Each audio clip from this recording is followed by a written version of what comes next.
Olá, muito bom dia.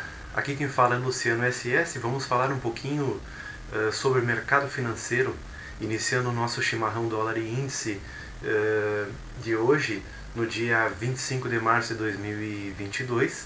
Agora são 7 horas e 50 minutos. Eu agradeço a você estar assistindo esse vídeo, independente do horário. Bom dia, boa tarde, boa noite. Muito obrigado por estar acompanhando. Nós estamos fazendo, na verdade, um estudo de mercado, que é um estudo dedicado ao grupo de estudos chamado Cotriman Financial Trading, e eu estou aproveitando para disponibilizar no YouTube com o objetivo de ajudar pessoas que estejam iniciando no mercado financeiro, certo? Como eu falei, meu nome é Luciano SS e nós vamos falar um pouquinho de macroeconomia, microeconomia, vamos falar um pouquinho sobre commodities, vamos falar sobre índices futuros, e principalmente sobre os derivativos aqui no Brasil, com um foco especial para dólar e para mini dólar e mini índice, tá certo? Então, iniciando aí, nós já deixamos disponível na tela uma página do IPA Data, aonde nós temos aqui o Risco Brasil.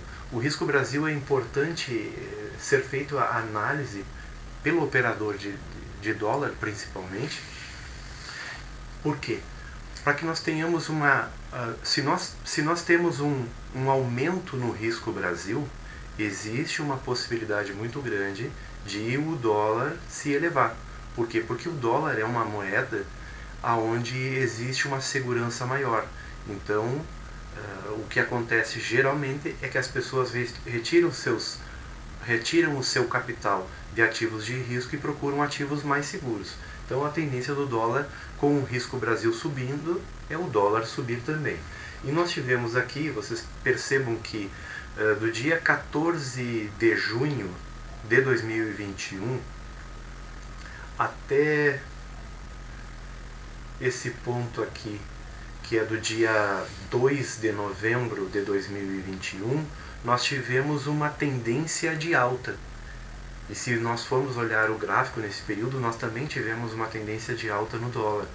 Depois o dólar, o Risco Brasil, ele caiu por um determinado período ali nos meses de novembro, e ele chegou na máxima novamente lá em 26 de novembro, ele teve nas máximas novamente.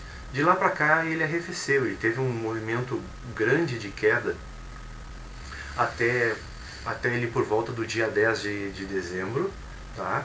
E depois ele se manteve numa oscilação, vamos dizer assim, lateralizada. Do dia 7 de março para cá, nós tivemos um Risco Brasil caindo. E nós, a partir do dia 22 de março, nós tivemos uma pequena elevação em pontos do Risco Brasil. Nós estávamos ali no dia 22 em 309 pontos, e hoje, se nós olharmos aqui no BROD, porque aqui na verdade no IPA Data nós traçamos uma linha para que nós possamos ver se está numa tendência de alta ou numa tendência de queda, mas ele não me dá um dado tão atualizado. Para a data de hoje, eu acompanho o broadcast, tá? E no broadcast, a gente tem aqui em indicadores, porque quem opera mercado tem que verificar a agenda econômica, tem que verificar indicadores econômicos, certo? E nós temos aqui o Risco Brasil atualizado em pontos, hoje 313. Então retomou uma certa subida. Por quê? Infelizmente no Brasil nós vivemos uma questão de uma picuinha, desculpe a expressão, uma picuinha interna entre os poderes.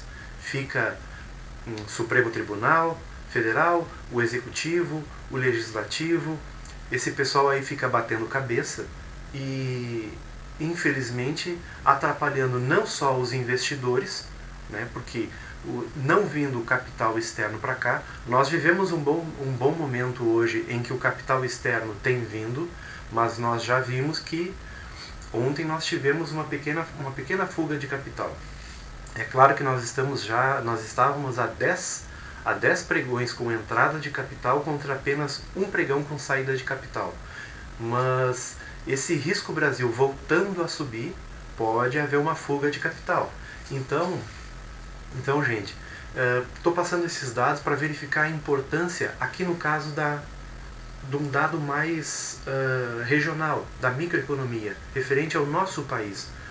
Como está o Brasil frente aos outros países do mundo. Então essa questão do risco Brasil é muito importante para ser analisado por quem opera principalmente mercado de dólar, e não é diferente para quem opera o mini índice, mas tem uma importância muito relevante em relação ao dólar, né? O risco Brasil é um ativo muito proporcional ao movimento do dólar, tá certo? Então, dito isso aí, passamos para os mercados futuros. Já que chegamos na nossa agenda aqui na tela, vamos falar primeiro de agenda econômica. Bom, tivemos dados na Turquia, dados no Reino Unido, né? Espanha também saiu aí durante a madrugada. Na Alemanha saíram alguns dados bons. Agora, 8 horas da manhã, logo aí está saindo confiança do consumidor pela FGV aqui no Brasil. Tá? Nós temos aí uma previsão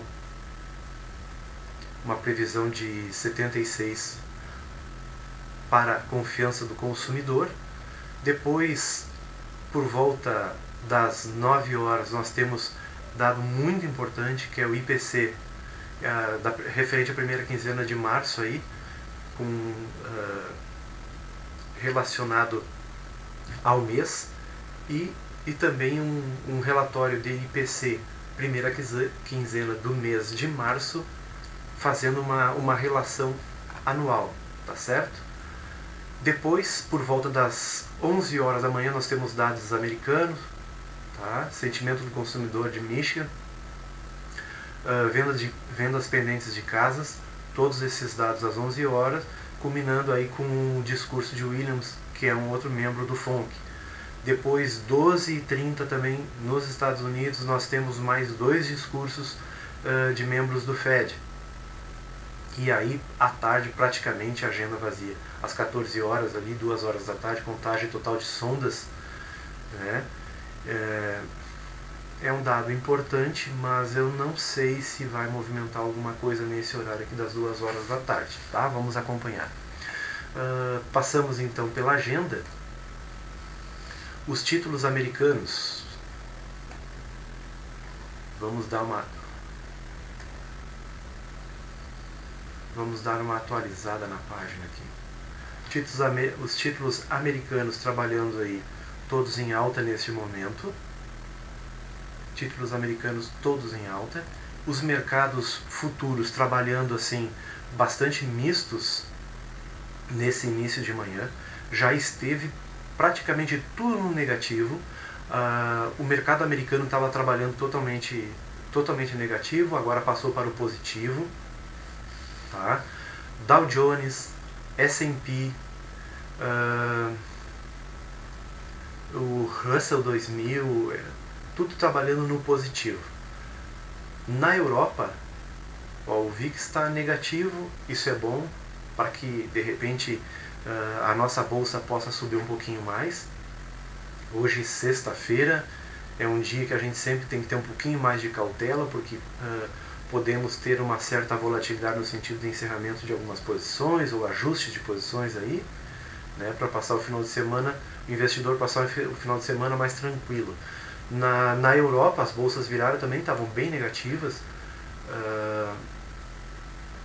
DAX na Alemanha 0,41 de alta, na França 0,59 de alta, Inglaterra 0,4 de alta, Eurostock 0,11%, na Itália 0,37 de alta, na Suíça 0,07 de alta, Espanha 0,31. Na Ásia ainda permanece negativo, né, mesclando ali entre 0,20 de alta até 2,86, quase 3%, 0,20 de queda a quase 3% de queda no mercado asiático, né? A Índia trabalhando negativo, a Austrália praticamente no 0 a 0, 0,01% de alta, praticamente 0 a 0, né? COSP na Coreia aí negativo. A bolsa sul-africana trabalhando com 0,18 de queda e TecDAX trabalhando com 0,57 de alta. Então passamos pelos mercados futuros, vamos para a nossa carteira, vamos analisar o dólar aí.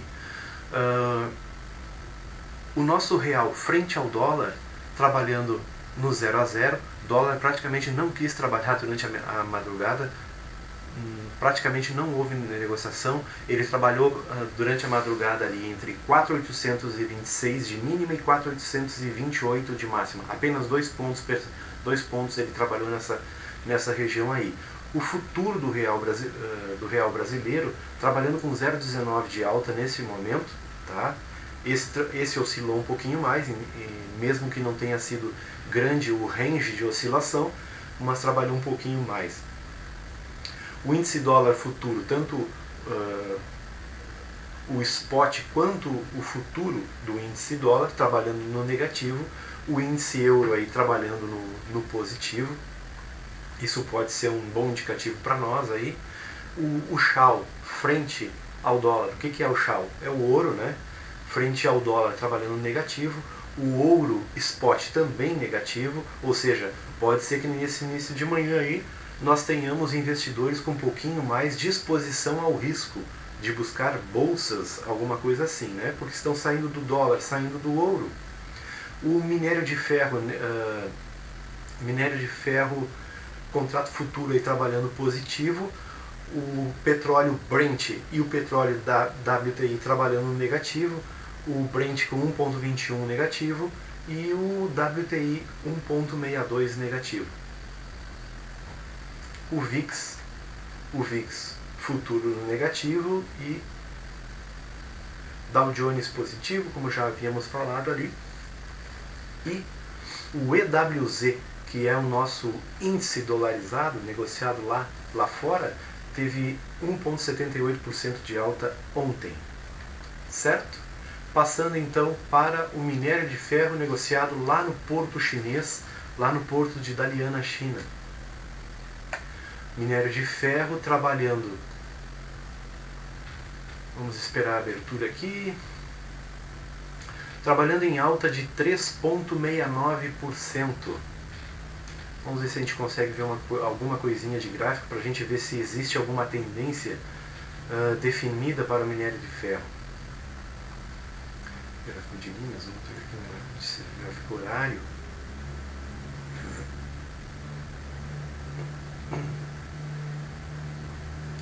Percebam que as barras, os chineses utilizam de uma forma diferente. A barra verde significa queda, para nós significa alta, né? A barra vermelha significa que o mercado está em alta. Nós temos aqui então a média de 200, uma tendência primária de alta, só que ela está muito flat, né? Nesse gráfico horário. A média de 54 aqui que eu utilizo também bastante flat. O mercado, embora esteja nesse momento em alta, mas nós temos uma certa lateralidade, uma certa briga aí. O MACD, que é um indicador de tendência, está virado para a compra, certo? Está trabalhando no positivo, dando indicação de compra, no caso do minério de ferro. Então aí temos uma expectativa de alta. Vamos ver aí algumas concorrentes da Vale, já que estamos falando em minério de ferro. A Vale trabalhando aí no pré-market aí 0,45 negativo, a Rio Tinto 0,09 positivo e BHP 0,19 positivo, certo? Já falamos dos títulos americanos que estavam todos no positivo, né?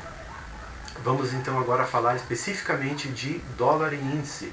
Bom, o dólar, como falei antes, trabalhou muito pouco nessa madrugada. Vejam como tem uma série de... Aqui um ponto de muita briga hoje, pessoal, tá? Nós temos a taxa do estrangeiro aqui, ó. A taxa do estrangeiro está em 4.826, ou seja, é uma taxa determinada pelo Banco Central, aonde se o preço trabalhar abaixo desta taxa aí, nós temos uma atratividade maior para o investidor estrangeiro, certo? Acima disso aí não existe tanta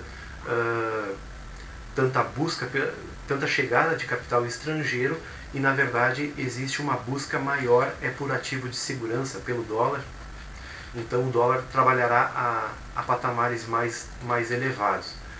Eu tenho uma previsão de abertura aqui nesta linha branca tracejada, que estaria em 4.828, tá?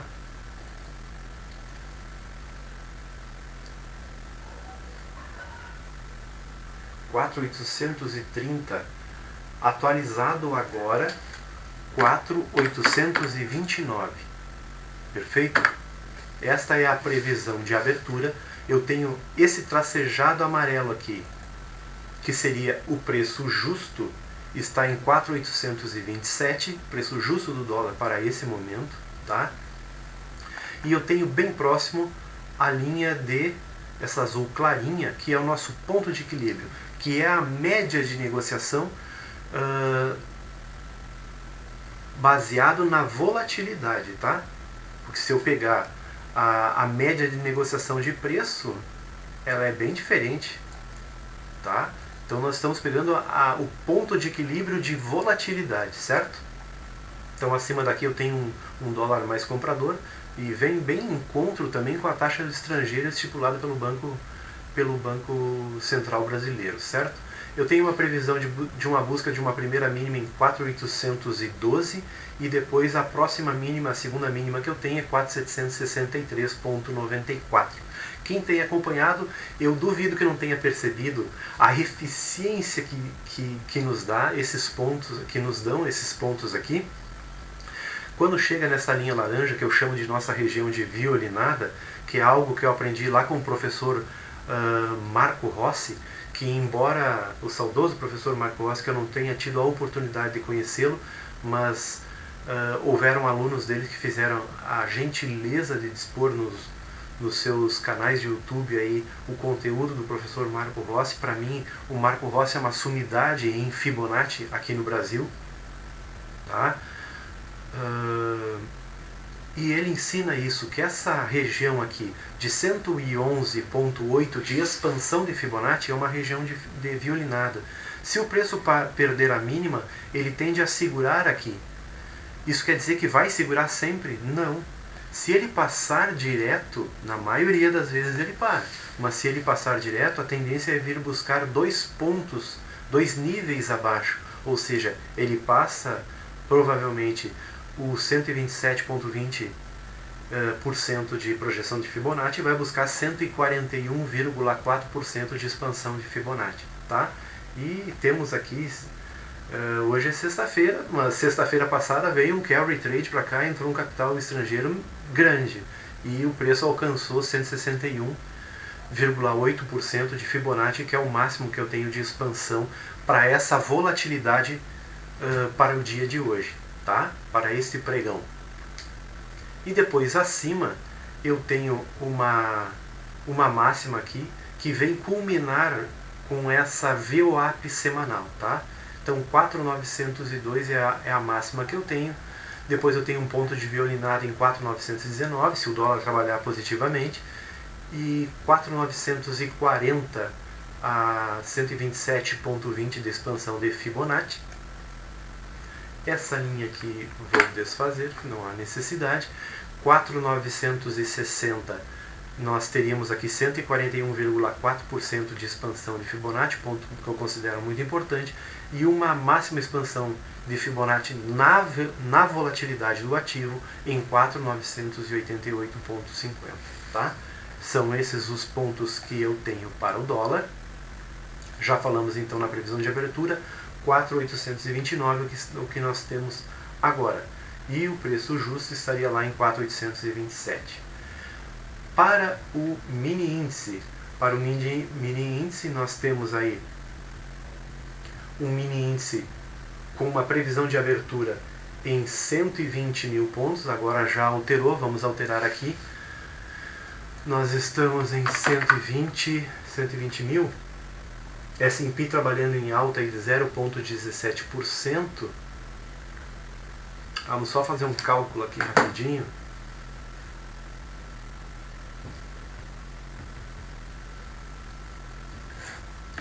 cento e vinte mil 220.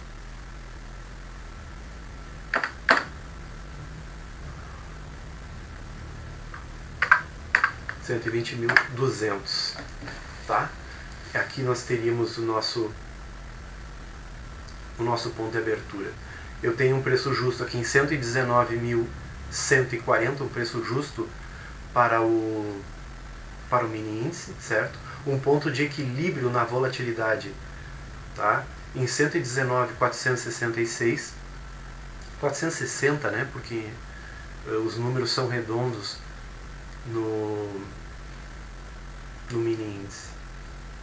Tem uma previsão de uma primeira máxima aqui em 120.550 para o mini índice e depois uma segunda máxima em 120.860, ponto de violinada 121.190, depois 121.618, ponto importante, 122.014, ponto importante, 122.582, 590 seria uma máxima expansão de Fibonacci em 161.8 de expansão de Fibonacci na volatilidade do ativo, certo? Depois nós temos, eu tenho uma previsão de mínima, uma primeira previsão de mínima aqui, perto da VWAP de ontem, de D-1, né? 118.939, uma primeira mínima. Se ele vier buscar o preço justo, pode vir buscar esta primeira mínima e depois eu tenho uma segunda mínima em 118.072. Os mercados lá fora estão positivando, principalmente os mercados americanos, o mercado americano, o mercado de futuros americanos e o mercado de futuros europeu, como a gente viu. Mas não quer dizer que esses mercados não virem, né? Até uma vez que pela madrugada estavam trabalhando no negativo, o mercado já virou, então o mercado oscilando bastante nesse início de manhã. Esses são os pontos importantes. O ponto de máxima para o mini índice, então já falei em 122.015 para nós sermos mais exatos, tá? E o ponto de extrema mínima para ele, que eu vejo para hoje pela volatilidade, 116.349. Se ele perdeu esse ponto, aí fica feio para o índice, tá? Esses seriam os pontos importantes para essa manhã. Eu desejo a todos uma excelente sexta-feira, excelentes negócios durante este pregão e um abençoado final de semana em família para todos. Deus abençoe a todos, um ótimo dia e muito obrigado por acompanhar aí o nosso estudo matinal, que nós carinhosamente chamamos aí de chimarrão, dólar e índice. Desejo imensamente que de alguma forma eu possa ter ajudado no teu crescimento aí dentro do mercado financeiro, e qualquer coisa pode fazer algum comentário ou alguma pergunta que na medida do possível ou assim que possível eu responderei, tá certo? Grande abraço a todos, muito obrigado.